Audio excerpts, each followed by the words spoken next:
水灾的神话传说中，诺亚方舟，圣经中的拯救与新生。诺亚方舟的故事源自圣经旧约中的创世纪。这个故事讲述了上帝因人类的罪恶决定降下洪水灭世，但因诺亚的正直和虔诚，命他建造方舟拯救生命。这个故事不仅是宗教信仰的象征，也在文化、文学和历史上产生了深远的影响。据创世纪记载，上帝创造世界后，人类逐渐变得腐败和邪恶。上帝看到地上充满了暴力和罪恶，决定用洪水毁灭世界，以清洗一切污秽。然而，在这片黑暗中，诺亚是一个正直、无罪，并且与上帝同行的人。因为他的虔诚和善行，上帝选择了他和他的家人来保存人类的种子，并拯救各种动物。上帝向诺亚启示了洪水即将来临，并详细指示他建造方舟的方法。方舟是一艘巨大的船，长300肘，约137米，宽50肘，约23米，高30肘，约14米，并分为3层。方舟内部设有不同的房间，用来容纳诺亚一家8口和各种动物的配对。诺亚按照上帝的指示建造方舟，并收集每种动物1公1母，以确保在洪水过后，它们能够繁衍后代。此外，诺亚还收集了足够的食物，以度过漫长的洪水期。当一切准备就绪后，洪水开始降临，地上所有的高山都被淹没，水势持续40昼夜。洪水肆虐期间，方舟在汹涌的波涛中漂流，外面的世界一片汪洋。洪水持续了150天之久，最终开始逐渐退去。方舟在亚拉拉特山停下，诺亚放出一只乌鸦，试探是否有钱的可供栖息。然而，乌鸦飞来飞去，没有找到可停留之地。随后，诺亚放出一只鸽子，但鸽子也找不到前地，返回了方舟。7天后，诺亚再次放出鸽子，这次鸽子叼回了一片新鲜的橄榄叶，这表明洪水已经退去，地面开始露出。诺亚又等待了7天，第3次放出鸽子，这次鸽子再也没有回来，表示他已找到钱的可以栖息。洪水退去后，诺亚一家和所有动物走出方舟，重新开始了他们的生活。诺亚为感谢上帝的保佑，筑坛献祭。上帝闻到了献祭的馨香，与诺亚立约，承诺再也不会用洪水毁灭世界，并以彩虹为这个约定的记号。上帝赐福诺亚和他的子孙，让他们繁衍生息，重建家园。诺亚方舟的故事在犹太教、基督教和伊斯兰教中都有重要地位，被视为人类历史上一个重大的转折点。这个故事不仅强调了上帝的公义和怜悯，也展现了信仰、顺服和救赎的主题。诺亚方舟的故事启发了无数的创作，无论是在古代还是现代，这个故事都被反复讲述和演绎，成为许多诗歌、绘画、音乐和电影的灵感来源。作为一个强大的象征，它代表着新生、希望和神圣的保护。诺亚方舟的故事也引起了科学家的兴趣，特别是在考古学和地质学领域。一些研究者试图寻找亚拉拉特山上可能存在的方舟遗迹，并探索洪水是否有真实的历史根据。虽然至今尚未有确凿的证据，但这些探索和研究不断激发着人们对这个古老传说的好奇心和热情。诺亚方舟的故事是一个关于信仰、顺服和救赎的伟大传说。它通过一个人和他的家人在洪水中获救的经历，展示了上帝的公义和怜悯，也强调了人类在面对自然灾难时的韧性和希望。这个故事在历史、文化和宗教中留下了深远的印记，成为人类共同的精神财富。吉尔伽美什史诗中的洪水，古代美索不达米亚的洪水传说。吉尔伽美什史诗是世界上最古老的文学作品之一，源自古代美索不达米亚的苏美尔文化，后来在巴比伦和亚述文化中得到发展和传播。在这部史诗中，洪水的故事是其中最著名的篇章之一。它不仅反映了古代人民对自然灾害的理解，也揭示了他们对生命、死亡和不朽的深刻思考。吉尔伽美什史诗讲述了乌鲁克国王吉尔伽美什的冒险和追寻不朽的过程。吉尔伽美什是两河流域的传奇英雄，他勇猛无比，但因好友恩奇都之死而深受打击，开始思考生命的意义和永生的可能性。为了寻找永生之道，吉尔伽美什展开了一段漫长的旅程，最终遇到了洪水幸存者乌特纳皮什提 Utnapishtim。 乌特纳皮什提告诉吉尔伽美什，他原本是一个凡人，后来因上帝恩奇的指示，躲过了一场毁灭性的洪水，并因此获得了永生。根据乌特纳皮什提的叙述，洪水的起因源自诸神对人类的厌恶，人类的繁衍过于迅速，噪音和罪恶让众神不堪其扰，于是他们决定用洪水毁灭人类。在这些神奇中，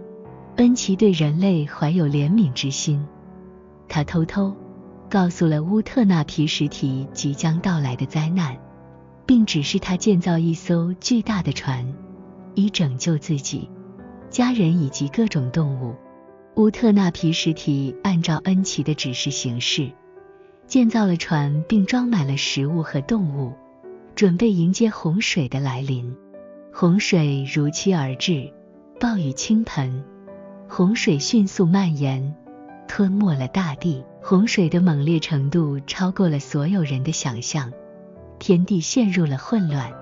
只有乌特纳皮什提的船在波涛中漂浮。这场洪水持续了7天7夜，终于开始退去。乌特纳皮什提在山顶停下，放出一只鸽子来探测洪水是否退去，但鸽子飞了一圈后无处落脚，回到了船上。接着他又放出一只燕子，燕子同样无法找到前的而返回。最后乌特纳皮什提放出了一只乌鸦，乌鸦没有回来，这表示洪水已经退去，地面重新露出。洪水过后，乌特纳皮什提一家和所有动物走出船外，开始重建生活。诸神对乌特纳皮什提的生还感到惊讶，尤其是主神安努 Anu 和恩利尔 Enlil。 尽管最初是恩利尔决定降下洪水毁灭人类，但在看到乌特纳皮什提的虔诚和智慧后，他决定赐予他和妻子永生，并将他们安置在遥远的地方，以避开凡人的打扰。吉尔伽美什史诗中的洪水故事在美索不达米亚文化中具有深远的意义。首先，这个传说反映了古代美索不达米亚人民对自然灾害的恐惧和理解。在两河流域，洪水是常见的自然现象，它们带来的破坏和灾难深深影响了当地人的生活和文化。这个故事通过神话的形式，将自然现象与神灵的意志联系起来，展现了古人对自然力量的敬畏和对神灵庇护的渴望。这个故事也强调了人类的脆弱和神灵的强大。诸神可以随意决定人类的命运，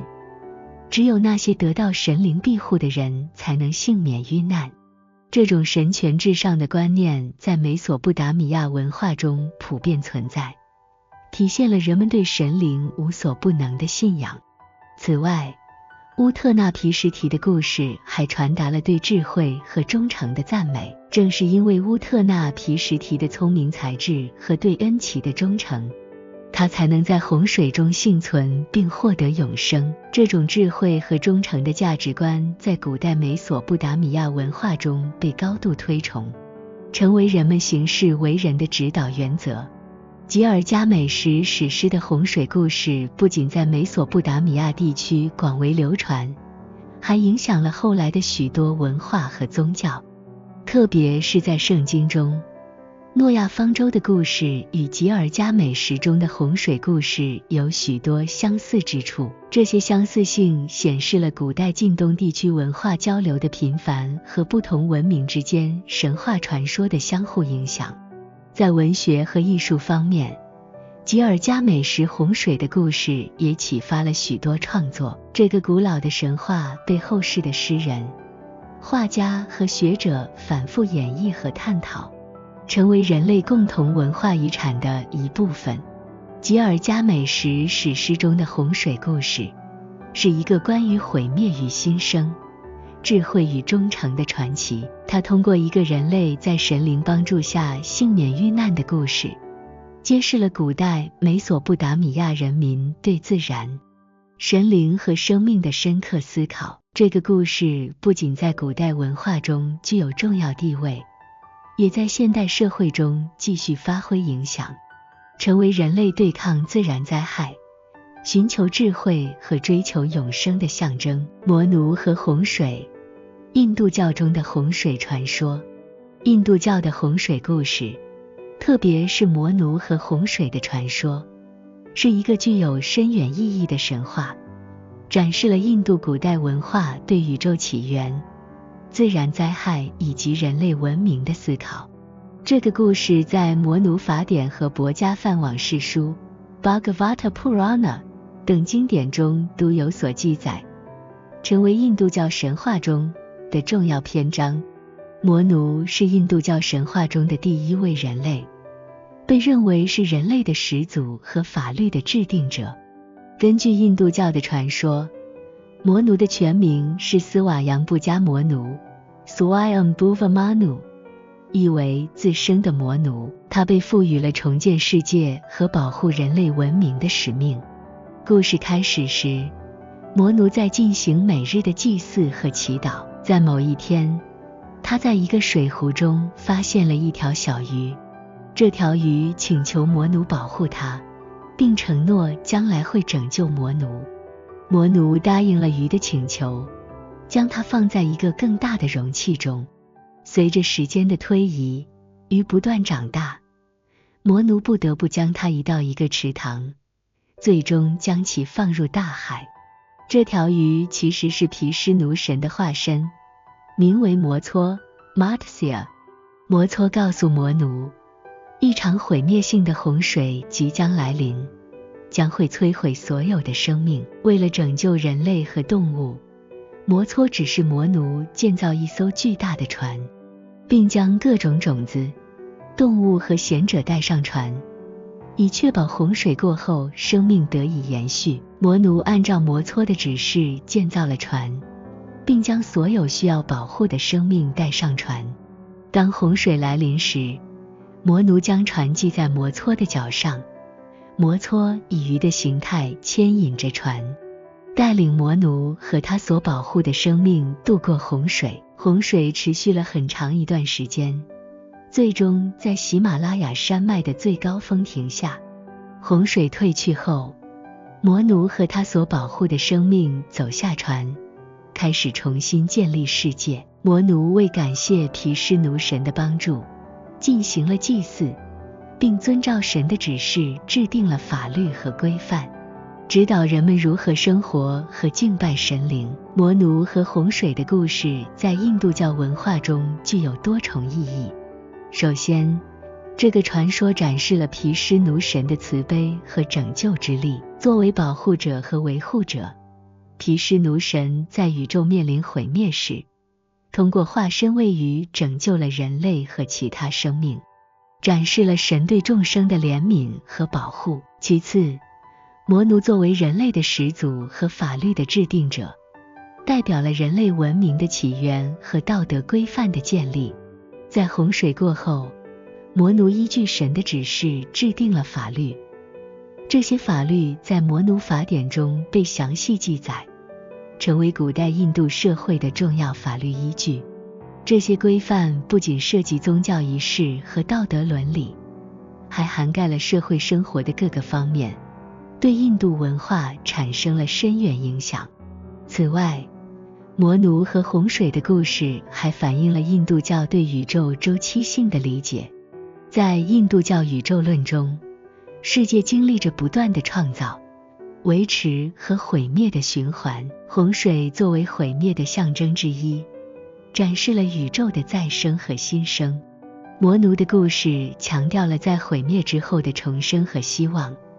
体现了印度教中不断轮回和转变的哲学观念。摩奴和洪水的故事不仅在印度教中具有重要地位，也影响了周边文化和宗教。例如，在佛教的经典中，也有类似的洪水传说，反映了文化交流和信仰互通。这些故事通过口耳相传、文学作品和宗教仪式，成为亚洲地区共同的文化遗产。在现代，摩奴和洪水的故事仍然对人们有着启示意义。它提醒我们自然灾害的威胁，以及在人类面临困境时互助和保护的价值。这个故事也强调了环境保护和可持续发展的重要性，呼吁人们尊重自然，与自然和谐共处。摩奴和洪水的传说是一个关于拯救、重生和智慧的古老故事。通过摩奴的经历，我们看到了一个关于人类如何在神的指引下度过灾难、重建家园的传奇。这个故事不仅展示了印度教的宗教信仰和宇宙观，还传达了人类在面对困难时的韧性和希望。